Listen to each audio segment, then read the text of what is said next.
नमस्ते, स्वागत है आपका हमारे चैनल पर। आज हम श्री कृष्णा की मखान चोरी और राधा रानी के सत्य के किस्से सुनेंगे। ब्रज की पवित्र भूमि में, जहाँ हर पेड़, हर पत्ता, हर हवा में श्री कृष्ण और राधा का प्रेम घुला हुआ है, वहाँ एक दिन की बात है।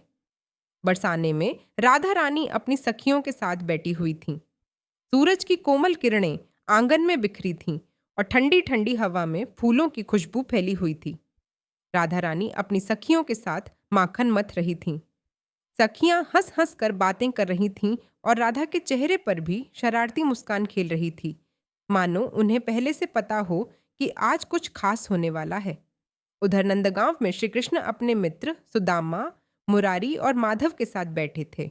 कान्हा की आंखों में वही पुरानी चमक थी, वही शरारत की लहरें जो हमेशा किसी नई लीला का इशारा करती थीं। कान्हा ने कहा, अरे सखाओं, सुना है बरसाने में आज राधा और उनकी सखियां खूब सारा माखन बना रही हैं, और तुम जानते ही हो, बिना माखन के तो मेरा दिन अधूरा लगता है।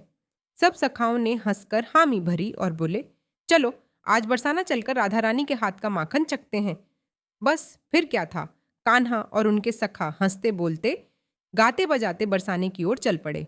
रास्ते में बांसुरी की मधुर धुन गूंज रही थी और ग्वालवाल कान्हा के पीछे पीछे चले आ रहे थे। कान्हा की चाल में एक अलग ही अंदाज था, जैसे उन्हें पूरा यकीन हो कि आज माखन जरूर मिलेगा। इधर राधा रानी को पहले से ही खबर मिल गई थी कि श्याम सुंदर अपने दोस्तों के साथ माखन चुराने आने वाले हैं। राधा ने तुरंत अपनी सखियों को बुलाकर योजना बनाई। देखो सखियों, आज हम श्याम सुंदर को माखन नहीं, बल्कि उनकी शरारत का असली मजा छकाएंगे।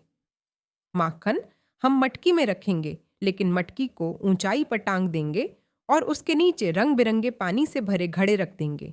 जैसे ही वे माखन लेने की कोशिश करेंगे, हम उन पर रंग बरसाएंगे। सखियां योजना सुनकर खिलखिलाकर हंस पड़ी। सबने मिलकर आंगन सजाया, मटकी ऊंचाई पर टांग दी और रंग तैयार कर लिया। कुछ देर बाद कान्हा और उनके सखा बरसाने पहुंचे। चुपके से दीवार के पास आकर कान्हा ने झांका।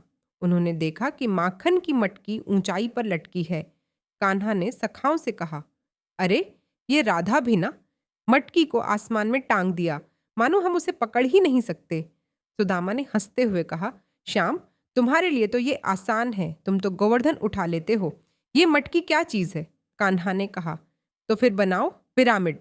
सब सखाओं ने एक के ऊपर एक चढ़ना शुरू किया। सबसे नीचे माधव, फिर मुरारी, फिर सुदामा और सबसे ऊपर खुद कान्हा।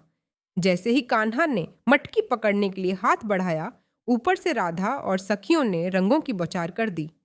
लाल, पीला, हरा, नीला, हर रंग कान्हा पर गिर रहा था।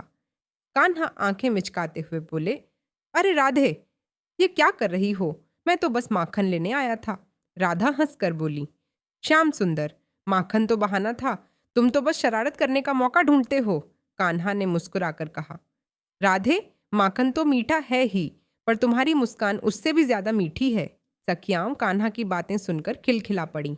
राधा ने भी हंसी दबाते हुए कहा, ठीक है श्याम, आज माखन नहीं, लेकिन एक दंड जरूर मिलेगा। कान्हा ने पूछा, कैसा दंड? राधा ने कहा, तुम्हें सबके सामने बांसुरी बजानी होगी और हमारे लिए एक भजन गाना होगा।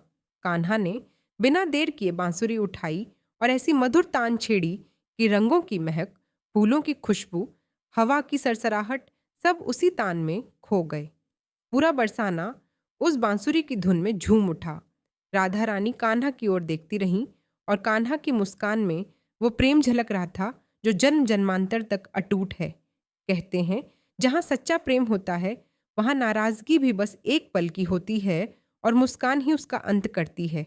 इस तरह माखन चोर और राधा रानी की यह प्यारी लीला प्रेम और हंसी में बदल गई, जिसे आज भी ब्रजवासी याद करके मुस्कुराते हैं।